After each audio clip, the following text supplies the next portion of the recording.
तुम रोज पानी पीते हो। तुम्हारे शरीर का 70% हिस्सा केवल जल है, और फिर भी तुमने कभी विचार नहीं किया कि जो तुम्हें जीवन दे रहा है, तुम्हारी बेहोशी के कारण वही तुम्हें बीमार भी कर सकता है। दोष जल का नहीं है, दोष तुम्हारी उस यांत्रिक आदत का है, तुम्हारे गलत समय का है, तुम्हारे अज्ञान का है। अतीत में लौटे तो पूर्व के मनीषियों ने, हमारे योगियों ने जाना था कि जल केवल प्यास बुझाने का कोई साधन मात्र नहीं है। जल तो प्राण है, एक जीवित ऊर्जा है। यह पूरा का पूरा एक विज्ञान था, एक अत्यंत प्राचीन विज्ञान, जिसे आज के आधुनिक और अहंकारी मनुष्य ने पूरी तरह से भुला दिया है। आज हम उसी विस्मृत विज्ञान को फिर से जगाएंगे। एक पुरानी कथा है, एक वृद्ध आयुर्वेदाचार्य अपने आश्रम में बैठे थे।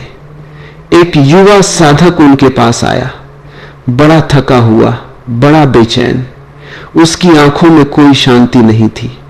उसने कहा, भगवान, मैं सब कुछ ठीक कर रहा हूं, सात्विक भोजन लेता हूं, शरीर को श्रम भी देता हूं, फिर भी यह शरीर जैसे मरा मरा रहता है। भीतर कोई ऊर्जा नहीं, मन हर समय अशांत रहता है। आचार्य ने उसकी तरफ देखा, वे हंसे, उनकी हंसी में बड़ी करुणा थी। उन्होंने बस इतना पूछा, मेरे बच्चे, तुम पानी कैसे पीते हो? शिष्य हैरान रह गया। वह तो कोई बड़ा दार्शनिक उत्तर खोज रहा था। उसने कहा, गुरुदेव, क्या पानी पीने की भी कोई विधि होती है? आचार्य ने कहा, पुत्र, जो जीवन की साधारण सी बात के प्रति जागृत नहीं है, वे जीवन भर ऐसे ही थके और मुर्दा ही रहेंगे। स्मरण रहे, हमारा यह शरीर कोई भौतिक यंत्र मात्र नहीं है। ये 5 तत्वों का एक मंदिर है। जल उनमें से एक प्रमुख तत्व है, और जब तुम इस जल को अपनी अज्ञानता में गलत समय पर गलत तरीके से भीतर डालते हो, तो वह अमृत नहीं रहता, वह जहर बन जाता है। पहला सूत्र, भोजन के साथ जल कभी मत पीना। तुम चौंकोगे, क्योंकि तुम्हारी तथाकथित आधुनिक सभ्यता ने तुम्हें यही सिखाया है। लेकिन आयुर्वेद, जो कि शरीर का गहरा ध्यान है, कहता है जब तुम भोजन करते हो तो तुम्हारे भीतर एक अग्नि प्रज्वलित होती है, जठराग्नि। यह प्रकृति का इंतजाम है तुम्हारे भोजन को पचाने के लिए, उसे जीवन ऊर्जा में बदलने के लिए। और तुम क्या करते हो? तुम उस प्रज्वलित अग्नि पर पानी डाल देते हो, आग बुझ जाती है। भोजन पचता नहीं, वह भीतर सड़ता है, और जो अधपचा भोजन सड़ता है वही विष बनकर तुम्हारे शरीर में भारीपन और थकान लाता है।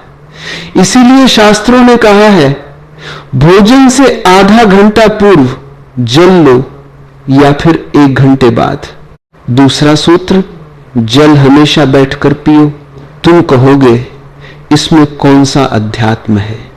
यह बहुत साधारण लगता है, लेकिन इसके पीछे बड़ा गहरा विज्ञान है। जब तुम खड़े होकर जल्दी में भागते हुए पानी पीते हो, तो जल तीव्रता से नीचे गिरता है। वह फेफड़ों और पेट के जोड़ों पर आघात पहुंचाता है। तुम्हारे गुर्दे कमजोर होते हैं, जोड़ों में दर्द पैदा होता है।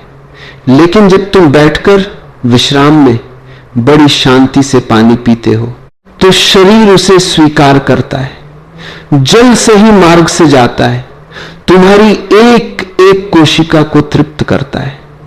पुत्र, पानी पीना कोई क्रिया नहीं है, यह एक प्रार्थना होनी चाहिए, एक संस्कार होना चाहिए।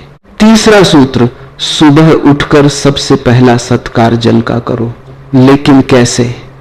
ब्रह्म मुहूर्त में जब तुम उठो, जब प्रकृति जाग रही हो, तो रात भर तांबे के पात्र में रखा हुआ जल पियो।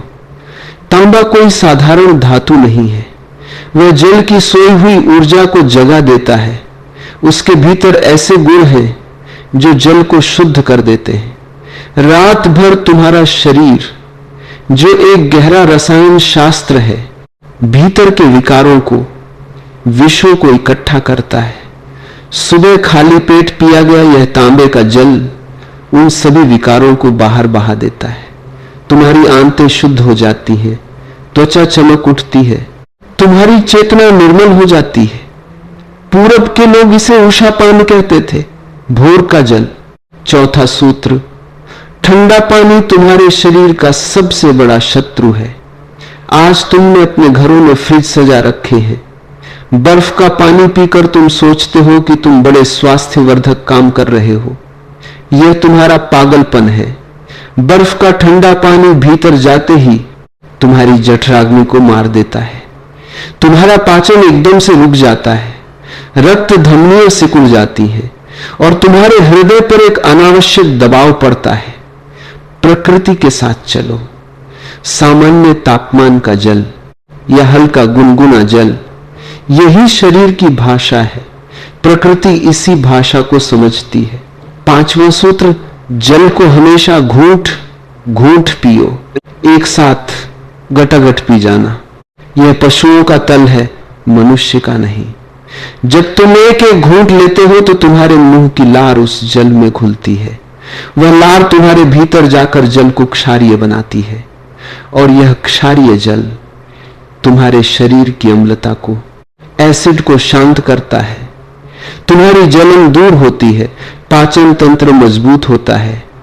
आचार्यों ने कहा, पुत्र तेरी सारी थकान, तेरी सारी बेचैनी इन्हीं 5 मूर्छाओं से आ रही है। जा और इस जल को होश पूर्वक पीना शुरू कर। 3 सप्ताह में ही तू खुद महसूस करेगा कि तेरा शरीर पूरी तरह से बदल गया है। कहते हैं उस दिन शिष्य ने प्रणाम किया और जिस दिन से उसने जल पीने के प्रति अपनी चेतना बदली, उसके जीवन में एक नई ही ऊर्जा का जन्म हुआ। ये 5 रहस्य आज भी उतने ही शाश्वत हैं जितने हजारों वर्ष पूर्व थे। तुम्हें जल नहीं बदलना है, तुम्हें जल पीने के प्रति अपना होश बदलना है, अपना तरीका बदलना है। और स्मरण रहे, जब तरीका बदलेगा तो तुम्हारा पूरा जीवन बदल जाएगा। अपने भीतर के मंदिर का ख्याल रखें, आनंद से रहे। मेरी बातों को इतने प्रेम और शांति से सुना, इसके लिए मैं आपके भीतर बैठे परमात्मा को प्रणाम करता हूं। मेरा प्रणाम स्वीकार करें। धन्यवाद।